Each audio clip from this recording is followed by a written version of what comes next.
ಎಲ್ಲರಿಗೂ ನಮಸ್ಕಾರ. Amitha's kitchen and life ಸ್ಟೈಲಿಗೆ ಸ್ವಾಗತ. ಸ್ನೇಹಿತರೆ, ಇವತ್ತೊಂದು ಹೊಸದಾದ ಒಂದು ರೆಸಿಪಿ ಮಾಡೋಣ. ಅದುವೇ ಅಫ್ಘಾನಿ ಎಗ್ ಕರಿ. ಅದಕ್ಕೋಸ್ಕರ ನಾನಿಲ್ಲಿನ 5 ಮೊಟ್ಟೆಯನ್ನು ಬೇಯಿಸಿ ಇಟ್ಟುಕೊಂಡಿದ್ದೇನೆ. ಮೊಟ್ಟೆಯನ್ನು ನಾವು ಈಗ ಸಿಪ್ಪೆನೆಲ್ಲ ಫಸ್ಟಿಗೆ ತೆಗೆದಿಟ್ಟುಕೊಳ್ಳುವ.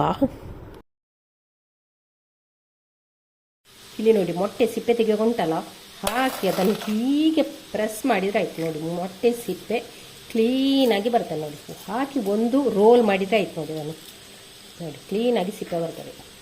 ಇವಾಗ ಮೊಟ್ಟೆಯನ್ನು ಸಿಪ್ಪೆಯಲ್ಲಿ ತೆಗೆದಾಯ್ತಲ್ಲ, ಇನ್ನಿದನ್ನು ಹೀಗೆ ರೌಂಡಾಗಿ ಕಟ್ ಮಾಡುವ. ಹೀಗೆ ಒಂದೇ ಸೈಡ್ ಕಟ್ ಮಾಡಿದರೆ ಸಾಕು. 2 ಬದಿ ಬೇಡ. ನೋಡಿ, ಒಂದೇ ಸೈಡು ಇದನ್ನೆಲ್ಲ ಈ ರೀತಿ ಕಟ್ ಮಾಡಿ ಇಟ್ಕೊಳ್ಳುವ. ನೋಡಿ, ಹೀಗೆ ಮಾಡಿದರೆ ಆಯಿತು. ಒಂದೇ ಸೈಡು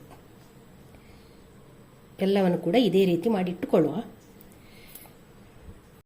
ಇಲ್ಲೊಂದು ಕಡಾಯಿಯನ್ನು ಸ್ಟವ್ ಮೇಲೆ ಇಟ್ಟಿದ್ದೇನೆ. ಅದಕ್ಕೆ ಈಗ ಒಂದು 2 ಟೇಬಲ್ ಸ್ಪೂನ್ ಅಷ್ಟು ತೆಂಗಿನ ಎಣ್ಣೆಯನ್ನು ಹಾಕ್ತಾ ಇದ್ದೇನೆ. ಎಣ್ಣೆ ಬಿಸಿ ಆಗಲಿ.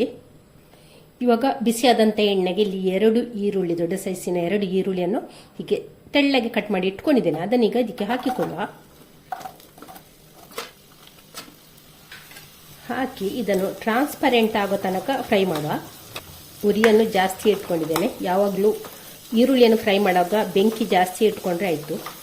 ಈರುಳ್ಳಿ ಒಂದು ಸ್ವಲ್ಪ ಫ್ರೈ ಆದ ನಂತರ ಇಲ್ಲೊಂದು 6 ಕಾಯಿ ಮೆಣಸನ್ನು ಹೀಗೆ ತುದಿ ಮಾತ್ರ ಕಟ್ ಮಾಡಿ ಹಾಕಿಕೊಂಡಿದ್ದೇನೆ. ಪೂರ್ತಿ ಕಟ್ ಮಾಡಿ ಹಾಕಿದ್ರೆ ಉಂಟಲ್ಲ, ಅದು ಖಾರ ನಮಗೆ ಮುಗಿಗೆ ಹೊಡಿತದೆ. ಅದಕ್ಕಾಗಿ ತುದಿ ಮಾತ್ರ ಸ್ವಲ್ಪ ಓಪನ್ ಮಾಡಿದರೆ ಸಾಕು. ಅದು ಇದು ಮತ್ತು ಜಾಸ್ತಿ ಖಾರ ಕೂಡ ಇಲ್ಲ. ಹಾಗೆ 6 ಕಾಯಿ ಮೆಣಸನ್ನು ಹಾಕಿಕೊಂಡಿದ್ದೇನೆ. ಇದನ್ನು ಚೆನ್ನಾಗಿ ಫ್ರೈ ಮಾಡುವ. ಈಗ ಇಲ್ಲೊಂದು 8 ಎಸಳು ಬೆಳ್ಳುಳ್ಳಿಯನ್ನು ಕೂಡ ಹೀಗೆ ಸಿಪ್ಪೆ ತೆಗೆದು ಕಟ್ ಮಾಡಿದ್ದೇನೆ. ಅದನ್ನು ಕೂಡ ಹಾಕಿಕೊಂಡು ಫ್ರೈ ಮಾಡುವ.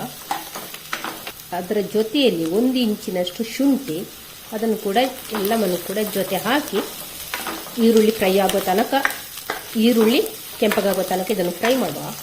ಇವಾಗ ಅದರ ಜೊತೆಯಲ್ಲಿ ಒಂದು 15 ಗೇರು ಬೀಜವನ್ನು ಹಾಕ್ಕೊಂಡಿದ್ದೇನೆ. ಗೇರು ಬೀಜ ಹಾಕಿದರೆ ನಮಗೆ ಇಲ್ಲಿ ಗ್ರೇವಿ ಉಂಟಲ್ಲ, ಒಳ್ಳೆ ಥಿಕ್ನೆಸ್ ಕೊಡ್ತದೆ. ಹಾಗಾಗಿ ನಮಗೆ ಸ್ವಲ್ಪ ಮಸಾಲೆ ಒಂದು ಸ್ವಲ್ಪ ಜಾಸ್ತಿ ಕೂಡ ಆಗ್ತದೆ. ಹಾಗೆ ಟೇಸ್ಟ್ ಕೂಡ ಚೆನ್ನಾಗಿರ್ತದೆ. ಟೆಕ್ಸ್ಚರ್ ಎಲ್ಲ ಚೆನ್ನಾಗಿರ್ತದೆ ಗೇರು ಬೀಜ ಹಾಕಿದರೆ. ಹಾಕಿ ಒಂದು ಚೆನ್ನಾಗಿ ಫ್ರೈ ಮಾಡುವ. ಇವಾಗ ಇಲ್ಲಿ ನಾವು ಹಾಕಿದಂಥ ಮಸಾಲೆ ಎಲ್ಲ ಕೆಂಪಗಾಗಿದೆ. ಈರುಳ್ಳಿ ಕೂಡ ಫ್ರೈ ಆಗಿದೆ. ಮೆಣಸು ಕೂಡ ತುಂಬ ಮೆತ್ತಗಾಗಿದೆ. ಗೇರು ಬೀಜ ಒಂದು ಸ್ವಲ್ಪ ಕಲರ್ ಚೇಂಜ್ ಆಗಿದೆ. ನೋಡಿ, ಒಂದು ಸ್ವಲ್ಪ. ಇವಾಗ ಇಷ್ಟಾದರೆ ಸಾಕು. ನಾವು ಸ್ಟವ್ ಆಫ್ ಮಾಡಿಕೊಳ್ಳುವ. ಸ್ಟವ್ ಆಫ್ ಮಾಡಿದ ನಂತರ ಪೂರ್ತಿ ಇದನ್ನು ತಣ್ಣಗಾಗಲಿಕ್ಕೆ ಬಿಡುವ. ಇವಾಗ ಇಲ್ಲಿ ನೋಡಿ, ಫ್ರೈ ಮಾಡಿದಂಥ ಮಸಾಲೆ ಪೂರ್ತಿ ತಣ್ಣಗಾಗಿದೆ. ಇದನ್ನೀಗ ಮಿಕ್ಸರ್ ಜಾರಿಗೆ ಹಾಕಿಕೊಳ್ಳುವ.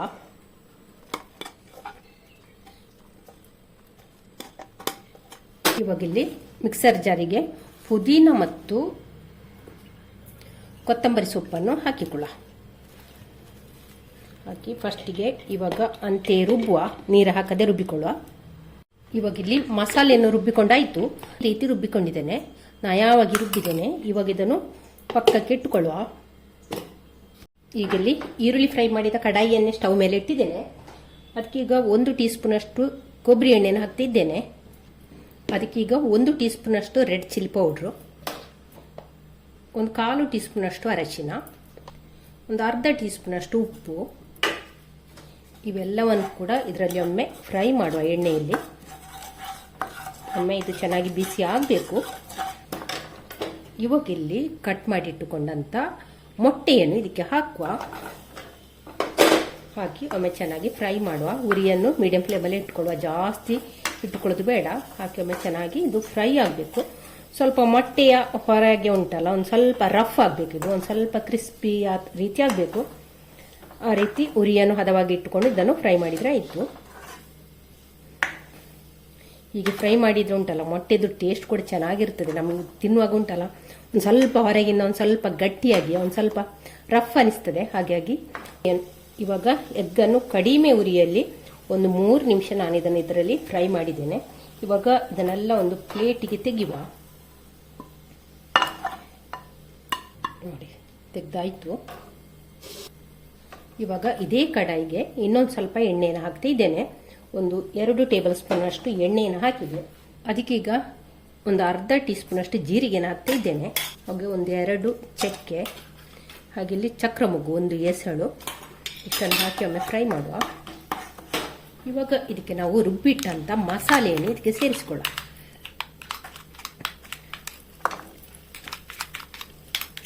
ಚೆನ್ನಾಗಿ ಮಸಾಲೆಯನ್ನೊಮ್ಮೆ ಚೆನ್ನಾಗಿ ಫ್ರೈ ಮಾಡುವ.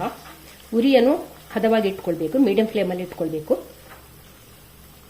ಇವಾಗ ಇಲ್ಲಿ ಮಸಾಲೆಯನ್ನು 2 ನಿಮಿಷ ಆಯ್ತು ನಾನು ಫ್ರೈ ಮಾಡೋದು. ನೋಡಿ, ಫ್ರೈ ಆದ ನಂತರ 2 ನಿಮಿಷ ನಂತರ ನಾನಿಲ್ಲೊಂದು 2 ಟೀ ಸ್ಪೂನ್ನಷ್ಟು ರೆಡ್ ಚಿಲ್ಲಿ ಪೌಡ್ರನ್ನು ಹಾಕ್ತಾ ಇದ್ದೇನೆ. ಹಾಗೆ ಒಂದು 1/4 ಟೀ ಸ್ಪೂನಷ್ಟು ಅರಶಿನ, 1 ಟೀ ಸ್ಪೂನಷ್ಟು ಧನಿಯಾ ಪೌಡ್ರು, ಒಂದು 1/4 ಟೀ ಸ್ಪೂನಷ್ಟು ಜೀರಿಗೆ ಪೌಡ್ರು ಎಲ್ಲವನ್ನು ಹಾಕಿ ಒಮ್ಮೆ ಚೆನ್ನಾಗಿ ಇದರಲ್ಲಿ ಹುರಿಯುವ. ಬೆಂಕಿಯನ್ನು ಸಿಮ್ಮಲ್ಲಿ ಇಟ್ಕೊಂಡು ಒಮ್ಮೆ ಚೆನ್ನಾಗಿ ಇದು ಫ್ರೈ ಆಗಬೇಕು. ಎಣ್ಣೆ ಇದರಿಂದ ಬಿಡಬೇಕು, ಆ ರೀತಿ ಇದನ್ನೊಮ್ಮೆ ಫ್ರೈ ಮಾಡಿಕೊಳ್ಳ. ಚಿಲ್ಲಿ ಪೌಡ್ರ್ ಹಾಕಿ 1 ನಿಮಿಷ ನಂತರ ಇಲ್ಲಿ ನಾನು ಮೊಸರನ್ನು ಹಾಕಿಕೊಳ್ತಾ ಇದ್ದೇನೆ. ಈ ಕಪ್ಪಲ್ಲಿ 1 ಕಪ್ಪಿನಷ್ಟು ಮೊಸರನ್ನು ಹಾಕಿದ್ದೇನೆ. ಒಮ್ಮೆ ಚೆನ್ನಾಗಿ ಫ್ರೈ ಮಾಡುವ.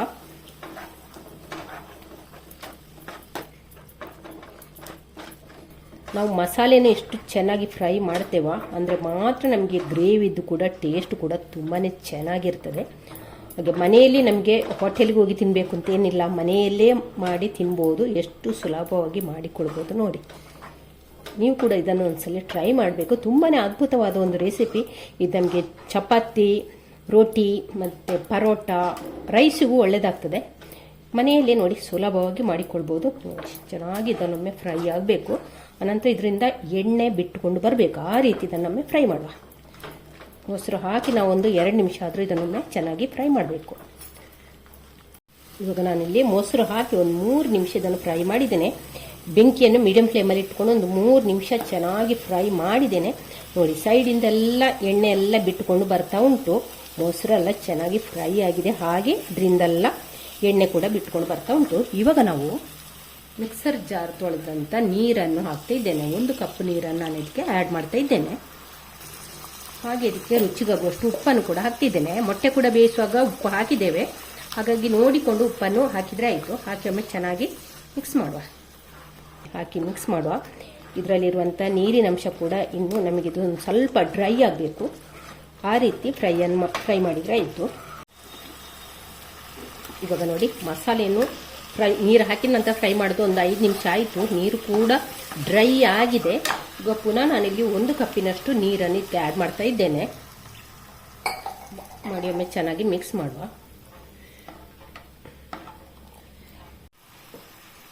ಇವಾಗ ನೋಡಿ, ಇಲ್ಲಿ ಮಸಾಲೆ ಕುದಿ ಬರಲಿಕ್ಕೆ ಸ್ಟಾರ್ಟ್ ಆಯಿತು. ಇವಾಗ ನಾನಿಲ್ಲಿ ಒಂದು ಅರ್ಧ ಟೀ ಸ್ಪೂನಷ್ಟು ಗರಂ ಮಸಾಲೆಯನ್ನು ಇದಕ್ಕೆ ಆ್ಯಡ್ ಮಾಡ್ತಾ ಇದ್ದೇನೆ. ಅನಂತರ ಇಲ್ಲಿ ಫ್ರೈ ಮಾಡಿ ಇಟ್ಟುಕೊಂಡಂಥ ಎಗ್ಗನ್ನು ನಾವು ಇದಕ್ಕೆ ಹಾಕುವ.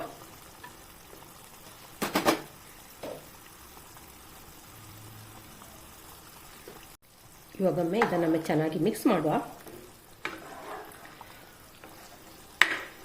ಗೇರು ಬೀಜ ಎಲ್ಲ ಹಾಕಿದ ಕಾರಣ ನೋಡಿ, ಮಸಾಲೆಯ ಥಿಕ್ನೆಸ್ ನೋಡಿ ಎಷ್ಟು ಚೆನ್ನಾಗಿ ಬಂದಿದೆ. ಹಾಗೆ ಕೂಡ ಎಷ್ಟೊಂದು ಮಸಾಲೆ ಆಗಿದೆ ನೋಡಿ. ಇವಾಗ ಇದನ್ನು ಮುಚ್ಚಳ ಮುಚ್ಚಿ ಒಂದು 2 ನಿಮಿಷ ಇದನ್ನು ಹೀಗೆ ಬೇಯಲಿಕ್ಕೆ ಬಿಡುವ. ಇವಾಗ 2 ನಿಮಿಷ ನಂತರ ಇದರ ಮುಚ್ಚಳವನ್ನು ತೆಗಿತಾ ಇದ್ದೇನೆ.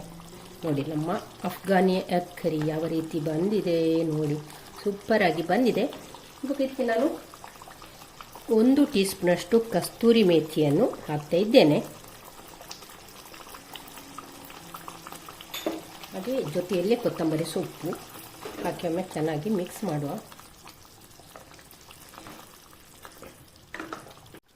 ಇವಾಗ ಕೊನೆಯ ಹಂತಕ್ಕೆ ಇದಕ್ಕೆ ಒಂದು 3 ಸ್ಪೂನ್ನಷ್ಟು ಫ್ರೆಶ್ ಕ್ರೀಮನ್ನು ಹಾಕ್ತಾ ಇದ್ದೇನೆ.